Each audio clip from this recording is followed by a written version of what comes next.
Friends, निर्मल PG college की online classes में एक बार फिर से आपका स्वागत है। कल की क्लास में हमने पढ़ी थी उत्प्रेरकीय सक्रियता, जिसमें हमने देखा कि संकुल धातु जो धातुएं हैं वो उत्प्रेरक की तरह कार्य करती हैं, संक्रमण तत्व उत्प्रेरक की तरह कार्य करते हैं।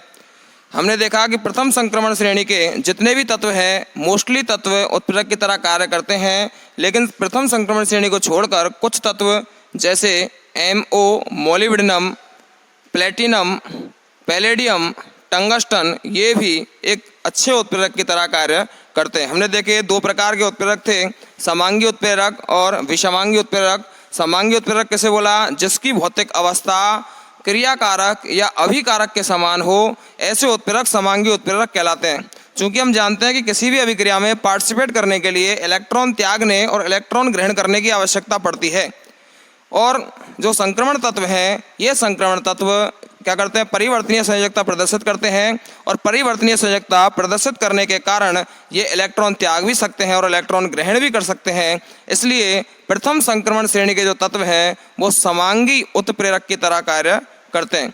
दूसरा था हमारा विषमांगी उत्प्रेरक या हेट्रोजीनियस कैटालाइसिस, जिसमें हमने देखा कि इसमें क्रियाकारक और उत्प्रेरक दोनों की भौतिक अवस्थाएं अलग अलग होती हैं। यदि क्रियाकारक ठोस अवस्था में है तो आपका जो उत्प्रेरक होगा या तो गैस अवस्था में होगा या द्रव अवस्था में होगा। मोस्टली उत्प्रेरक पाया जाता है ठोस अवस्था में और क्रियाकारक पाया जाता है गैसीय अवस्था में। वह क्रियाकारक उत्प्रेरक की सतह पर जाकर अधिशोषित हो जाता है, एडजॉर्ब हो जाता है, और एडजॉर्ब होकर वहाँ जाकर इलेक्ट्रॉन त्यागना और इलेक्ट्रॉन ग्रहण करना दोनों प्रक्रियाएँ करता है। वही कि संक्रमण तत्व इलेक्ट्रॉन त्याग भी सकते हैं, इलेक्ट्रॉन ग्रहण भी कर सकते हैं, इसलिए वो विषमांगी उत्प्रेरक की तरह भी कार्य कर सकते हैं। ठीक है, और इसके अलावा हम देखें आगे कि उत्प्रेरकीय सक्रियता में हम कुछ एग्जाम्पल देख रहे थे कि कौन कौन से तत्व उत्प्रेरक की तरह कार्य करते हैं, किस अभिक्रिया में पार्टिसिपेट करते हैं। तो हमारा पहला एग्जाम्पल FeSO4 प्लस H2O2, जिसे हम क्या कहते हैं? फॉन्टेन अभिकर्मक कहते हैं। इसका नाम है फॉन्टेन अभिकर्मक। इसमें कौन सी मेटल आ रही है? Fe मेटल आ रही है। कौन सी मेटल? Fe metal. और ये किसकी तरह कार्य कर रहा है? उत्प्रेरक की तरह कार्य कर रहा है।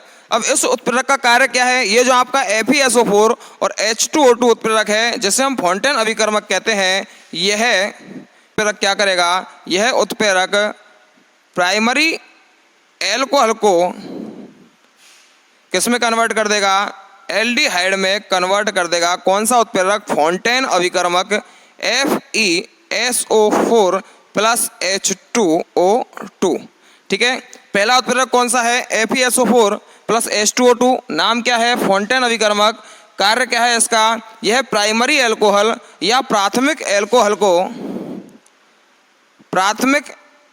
एल्कोहल को किस में कन्वर्ट कर देता है? एल्डिहाइड में कन्वर्ट कर देता है। कौन सी प्रोसेस के द्वारा? ऑक्सीकरण की प्रोसेस के द्वारा। इसमें ऑक्सीकरण होगा और क्या बना देगा? ये एल्डिहाइड बना देगा। यदि हम बात करें सेकंड उत्प्रेरक की, तो सेकंड उत्प्रेरक है आपका मैग्नीज एसीटेट।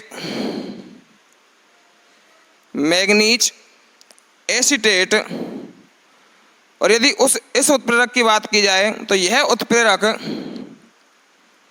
एल्डिहाइड का सूत्र क्या होता है? RCHO। ऑक्सीकरण किसमें कर देगा? कार्बोक्सिलिक एसिड में कर देगा। किसमें कर देगा? कार्बोक्सिलिक एसिड में कर देगा। दोबारा देखिए, उत्प्रेरक कौन सा? Manganese acetate.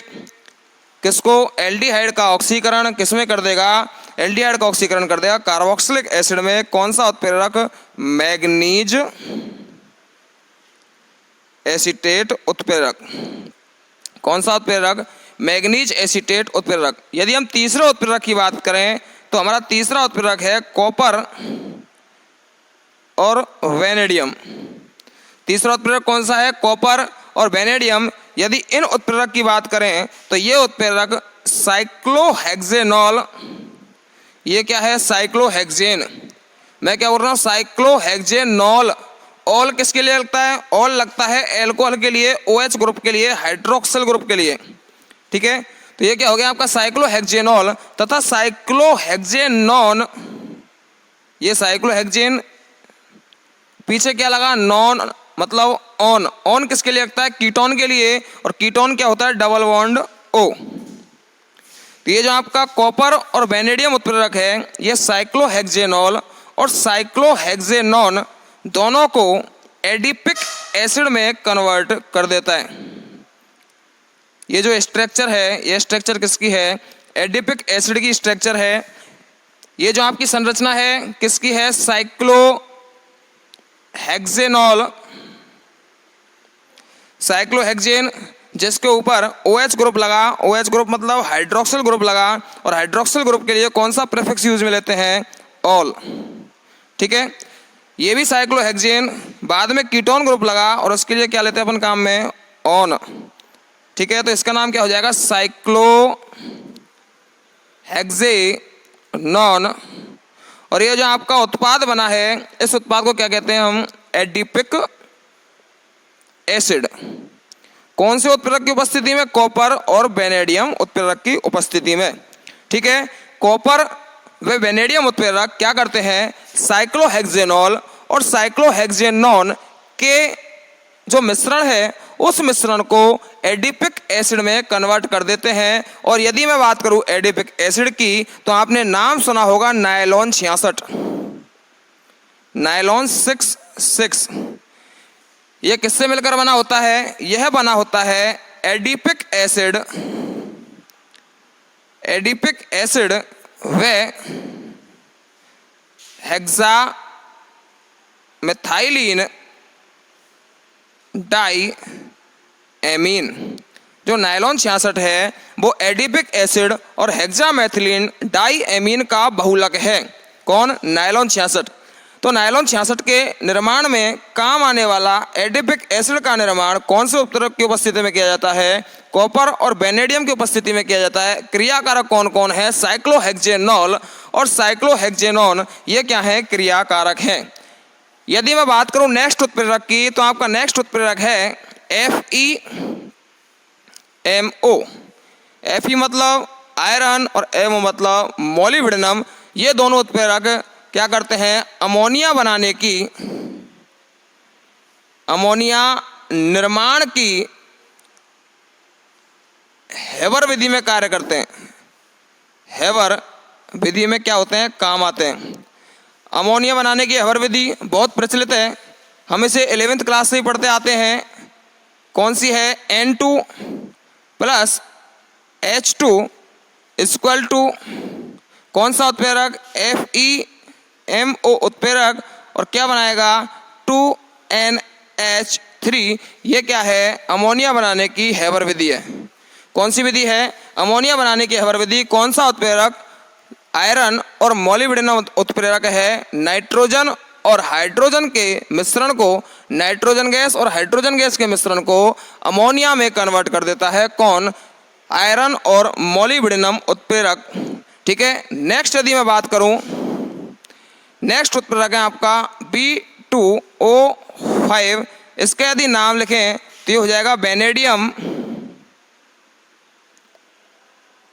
पेंटा ऑक्साइड। ठीक है। B2 के लिए वेनेडियम 5 ऑक्सीजन है, 5 के लिए लिखते हैं अपन पेंटा और O के लिए लिखेंगे ऑक्साइड। कौन सा उत्प्रेरक है? Vanadium penta oxide. और यदि वेनेडियम पेंटा ऑक्साइड की बात की जाए तो यह उत्प्रेरक SO2 का ऑक्सीकरण किसमें कर देगा? SO3 में कर देता है। कौन सा उत्प्रेरक? B2O5 वेनेडियम पेंटा ऑक्साइड उत्प्रेरक क्या करेगा? SO2 को कन्वर्ट करेगा किसमें? SO3 में।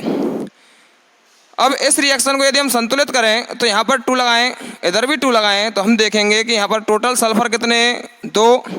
इधर भी सल्फर कितने? 2। यहाँ ऑक्सीजन कितने? 2 दूना 4 और 2 6। और यहाँ भी ऑक्सीजन कितने? 6। यह अभिक्रिया संतुलित है। क्या है अभिक्रिया? B2O5 उत्प्रेरक सल्फर डाइऑक्साइड या SO2 को कन्वर्ट कर देता है किसमें? SO3 में। कौन सा उत्प्रेरक? B2O5 उत्प्रेरक। ठीक है। हमने अब तक 5 उत्प्रेरक पढ़े। सबसे पहला उत्प्रेरक FeSO4 प्लस H2O2 जिसे हमने फोंटेन अभिकर्मक कहा, यह प्राइमरी अल्कोहल को किस में कन्वर्ट कर देता है? एल्डिहाइड में कन्वर्ट कर देता है। सेकंड उत्प्रेरक पढ़ा अपन ने मैग्नीज एसीटेट। ये जो मैग्नीज एसीटेट है यह एल्डिहाइड का ऑक्सीकरण किस में कर देगा? कार्बोक्सिलिक एसिड में कर देगा।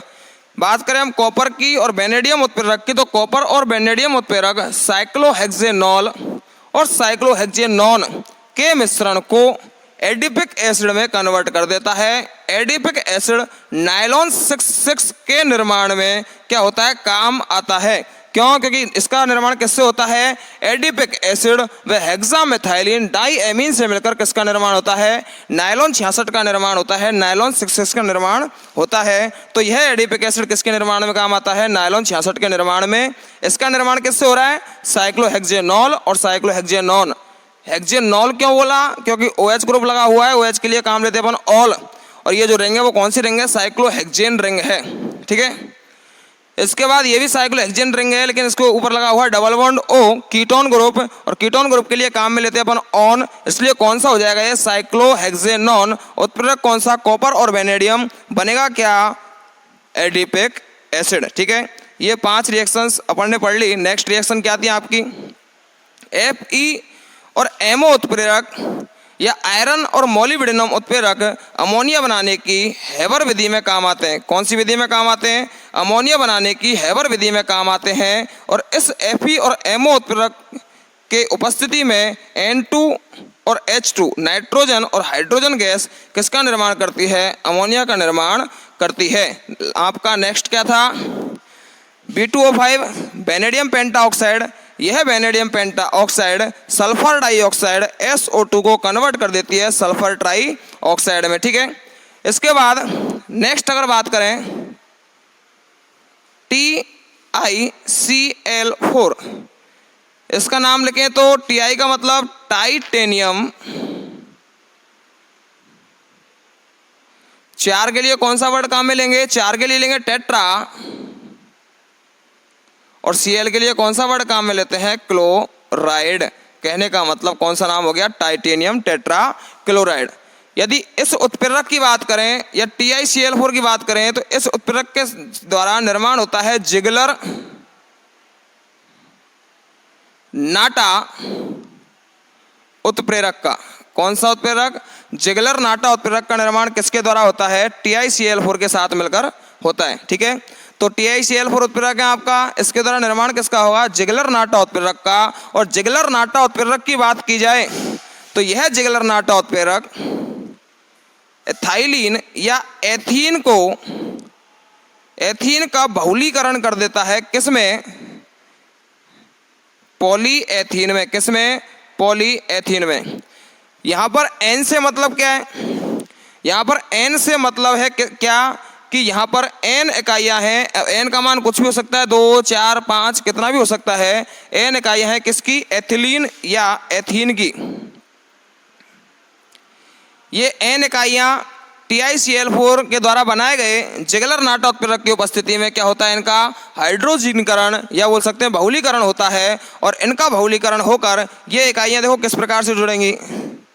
CH2। ठीक है, ये एक इकाई हो गई। इसके बाद सेकंड इकाई जुड़ेगी CH2। इस प्रकार से जितनी भी इकाइयाँ, जैसे 4 इकाइयाँ तो 4 बार जुड़ जाएंगी, 5 इकाइयाँ तो 5 बार जुड़ जाएंगी। मैंने डायरेक्ट लगा दिया N का मतलब यदि यहाँ पर 4 है तो इधर भी क्या आएगा? 4, और यहाँ पर 5 है तो इधर भी क्या आएगा? 5 आएगा।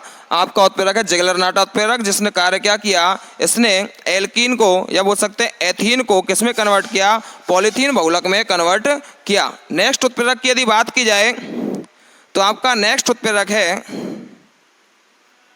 कॉपर व क्रोमियम। जो नेक्स्ट उत्प्रेरक है वो उत्प्रेरक है आपका कॉपर, क्रोमियम और जिंक। कॉपर, क्रोमियम व जिंक। ये जो आपका उत्प्रेरक है ये है वाटर गैस। वाटर गैस क्या होती है? वाटर गैस का फॉर्मूला क्या होता है? वाटर गैस का फॉर्मूला होता है CO+H2। ये कौन सी गैस है? Water gas. वाटर गैस तथा हाइड्रोजन के मिश्रण को, वाटर गैस तो ये हो गई, ये कौन सी gas? Water gas. Water gas तथा हाइड्रोजन गैस के मिश्रण को क्रोमियम या जिंक उत्प्रेरक मेथेनॉल में कन्वर्ट कर देता है, CH3OH में कन्वर्ट कर देता है। उत्प्रेरक कौन सा है आपका? कॉपर, क्रोमियम और जिंक। इसका कार्य क्या है? इसका कार्य है वाटर गैस और हाइड्रोजन के मिश्रण को कॉपर, क्रोमियम व जिंक उत्प्रेरक किसमें कन्वर्ट कर देगा? मेथेनॉल में कन्वर्ट कर देता है। यदि हम लास्ट उत्प्रेरक की बात करें तो इसका नाम है रेने निकल। नाम क्या है? रेने निकल। ये जो रेने निकल उत्प्रेरक है, इसका सबसे मेन कार्य है कि यह डबल बॉन्ड वाले यौगिकों को किसमें कन्वर्ट कर देता है? सिंगल बॉन्ड वाले यौगिकों में कन्वर्ट कर देता है। कौन सा उत्प्रेरक? रेने निकल। और इसके लिए बात करें तो रेने निकल का चूर्ण क्या करता है? एल्कीन को कन्वर्ट कर देता है एल्केन में। या हम ऐसे ही बोल सकते हैं कि इसका हाइड्रोजनीकरण कर देता है। हाइड्रोजनीकरण मतलब, हाइड्रोजनीकरण से मतलब है कि यहाँ पर भी H जुड़ गया और यहाँ पर भी H जुड़ गया। देखो, हाइड्रोजनीकरण से मतलब है कि प्लस H2 यहाँ से ये बॉन्ड टूटे, ये डबल बॉन्ड है। देखिए मैं क्या बता रहा हूँ आपको, C डबल बॉन्ड C ये है, और हम क्या जोड़ रहे हैं इसमें? H2, हाइड्रोजनीकरण करा रहे हैं इसका। आपने देखा होगा रेडिकल, हालांकि ये रिएक्शन रेडिकल मैनर में नहीं होती। देखिए क्या होता है, यहाँ से ये बॉन्ड टूटा, यहाँ से ये बॉन्ड टूटा और इधर से ये बॉन्ड टूटा, ठीक है। इनके पास भी एक इलेक्ट्रॉन, इसके पास भी एक इलेक्ट्रॉन, यहाँ हाइड्रोजन के पास भी एक एक इलेक्ट्रॉन। ये इसका एक इलेक्ट्रॉन, इसका एक इलेक्ट्रॉन रिएक्ट करेगा और क्या बनाएगा? इसका एक इलेक्ट्रॉन और हाइड्रोजन का एक इलेक्ट्रॉन। सिंगल बॉन्ड रह गया क्योंकि एक बॉन्ड टूट गया। इसके बाद इसका एक इलेक्ट्रॉन और हाइड्रोजन का एक इलेक्ट्रॉन, ये जो आपस में रिएक्ट करेंगे उसके बाद क्या बनाएंगे? उसके बाद बनाएंगे CH, ठीक है, CH ऐसा आ गया। अब यदि इसको हम एक साथ लिखना चाहें तो मैं इसको ऐसे भी लिख सकता हूं कि CH सिंगल बॉन्ड CH क्या हो गया? इसका एल्कीन का क्या हो गया? यहाँ पर हाइड्रोजनीकरण हो गया। कौन से उत्प्रेरक की उपस्थिति में? रेने निकल उत्प्रेरक की उपस्थिति में। कौन से उत्प्रेरक की उपस्थिति में? रेने निकल उत्प्रेरक की उपस्थिति में alkene is convert into the alkene, ठीक है। इसके बाद यदि हम बात करें, एक और एग्जांपल लें, NH2 का होल 4 CN, इसे बोलते हैं एडिपोनाइट्राइल। इसे क्या बोला जाता है? एडिपोनाइट्राइल। इस एडिपोनाइट्राइल को रेने निकल की उपस्थिति में देखो किस में कन्वर्ट करेगा? वही करेगा क्या? इसका रिडक्शन। देखिए रेने निकल के दो कार्य हो गए। पहला कार्य क्या था? पहला कार्य था कि यह एल्कीन को कन्वर्ट कर देता है एल्केन में, या मैं बोल सकता हूं कि यह एल्कीन का हाइड्रोजनीकरण कर देता है किसमें? एल्केन में। उसकी मैं आपको मैग्नीशियम बता चुका हूं किस प्रकार से होता है। यह आपका क्या हुआ? लास्ट में जाके डबल बॉन्ड टूटा और दो हाइड्रोजन जुड़ गए। इस प्रकार से alkene is convert into the alkene, ठीक है। एल्कीन को कन्वर्ट करता है एल्केन में। ये तो पहला कार्य था कि यह हाइड्रोजनीकरण करता है। दूसरी बात कि यह रिडक्शन अभिक्रिया या अपचयन अभिक्रिया भी करता है। यह अपचयन में भी पार्टिसिपेट करता है। जब आप ऑर्गेनिक केमिस्ट्री में अपचयन पढ़ते हो तो आप देखोगे कि NC या CN जो है यह कन्वर्ट होता है NH2CH2 में, और यह कन्वर्ट होता है CH2NH2 में। जब आप रिडक्शन करोगे तो रिडक्शन पढ़ने पर, रिडक्शन देखने पर आपको पता लगेगा कि यहाँ पर ये जो CN है, CN कन्वर्ट होता है CH2NH2 में, ठीक है। यदि यहाँ पर इसका रिडक्शन कराया जाए तो मैं इसको किस प्रकार लिख सकता हूँ? मैं इसको लिख सकता हूँ ना NH2CH2। क्यों? क्योंकि NC का रिडक्शन हो गया, उसके बाद 4 NH2, सॉरी यहाँ पर ये NH2 नहीं CH2 है, ठीक है। 4 CH2, तो CH2 का होल 4, और इसके बाद क्या आएगा? वही CN का फिर से रिडक्शन होगा, और CN का रिडक्शन होकर CH2NH2 का निर्माण हो जाएगा। देखिए फिर से बताता हूं आपको, यहां पर जो यौगिक है उसका नाम है एडिपोनाइट्राइल। नाम क्या है, एडिपोनाइट्राइल, जिसका फॉर्मूला है NaCH2 का होल 4 CN। ये एडिपोनाइट्राइल का फॉर्मूला है। यदि मैं इस एडिपोनाइट्राइल के फॉर्मूले को देखूं तो ये जो एडिपोनाइट्राइल का फॉर्मूला है इसमें आ रहा है NC और CN। रेने निकल क्या करता है, रिडक्शन का कार्य भी करता है। रेने निकल की उपस्थिति में अपचयन अभिक्रिया भी होती है। यहाँ पर यदि हम देखेंगे ऑर्गेनिक केमिस्ट्री में आप पढ़ते हैं कि NC का रिडक्शन NH2CH2 में होता है और CN का रिडक्शन CH2NH2 में होता है। ठीक है, अब यहाँ पर हमारे पास जो यौगिक है उसमें इधर CN आ रहा है, NC आ रहा है, तो इसलिए इसका रिडक्शन हो जाएगा NH2CH2 में। उसके बाद CH2 का होल 4 है, CN का रिडक्शन होगा CH2NH2 में। यदि मैं इसको एक साथ लिखना चाहूं तो मैं क्या इसको ऐसे लिख सकता हूं क्या, NH2 एक CH2 plus 4 CH2 plus 1 CH2, total कितने CH2, 6। तो मैं इसको ऐसे लिख सकता क्या, CH2 का होल 6 NH2। नहीं लिख सकता क्या, देखिए आराम से एक बार देखिए कि मैं इस यौगिक को इस प्रकार से लिख सकता हूं कि नहीं लिख सकता। भाई हमारे पास NaCH2 का होल 4 CN था, NC is convert into the NH2CH2 and CN is convert into the CH2NH2। ठीक है, यहाँ पर 2 CH2 बढ़ चुके हैं, इसलिए CH2 का होल 4 कन्वर्ट हो जाता है किसमें, CH2 का होल 6 में। क्या बनता है, NH2CH2 का होल 6 NH2। और यदि इसका नाम लिखा जाए तो इसका नाम होगा हेक्सा मेथाइलिन, क्योंकि CH2 ग्रुप को बोलते हैं मेथाइलिन ग्रुप। हेक्सा मेथाइलिन कितने हैं, 2। NH2 को बोलते हैं एमीन, तो diamine, hexamethylenediamine. क्या ये नाम अभी थोड़ी देर पहले हमने सुना है क्या ये नाम हमने थोड़ी देर पहले सुना है? जी हाँ, ये नाम हमने सुना है किसमें, नायलॉन 66 में। इसी वजह से मैंने नायलॉन 6 को नहीं मिटाया था, नायलॉन 66 को नहीं हटाया था। ठीक है, क्यों, क्योंकि यहाँ पर एडिपिक एसिड और हेक्सामेथाइलिन डाईएमीन 2 अभिकारक कार्य आ रहे हैं। इन दोनों अभिकारकों के द्वारा नायलॉन 6 का निर्माण होता है। हमने ये भी देख लिया कि एडिपिक एसिड का निर्माण कैसे होता है। मैंने आपको बताया कि साइक्लोहेक्सेनॉल और साइक्लोहेक्सेनॉन का मिश्रण कॉपर और वेनेडियम उत्प्रेरक की उपस्थिति में किसमें कन्वर्ट हो जाता है, एडिपिक एसिड में कन्वर्ट हो जाता है। इसके बाद मैंने आपको बताया कि एडिपोनाइट्राइल, कौन, एडिपोनाइट्राइल रेने निकल की उपस्थिति में अपचयित होकर रिडक्टिव रिएक्शन होकर हेक्सामेथाइलिन डाईएमीन में कन्वर्ट हो जाएगा। और ये जो आपका एडिपिक एसिड और हेक्सामेथाइलिन डाईएमीन है, ये दोनों मिलकर किसका निर्माण कर लेंगे, नायलॉन 66 का निर्माण कर लेंगे। आज की क्लास में हमने देखा है उत्प्रेरकीय सक्रियता, जो प्रथम संक्रमण श्रेणी के या संक्रमण तत्वों के जो शेष गुण हैं वो हम नेक्स्ट क्लास में देखेंगे। आज की क्लास में इतना ही, धन्यवाद।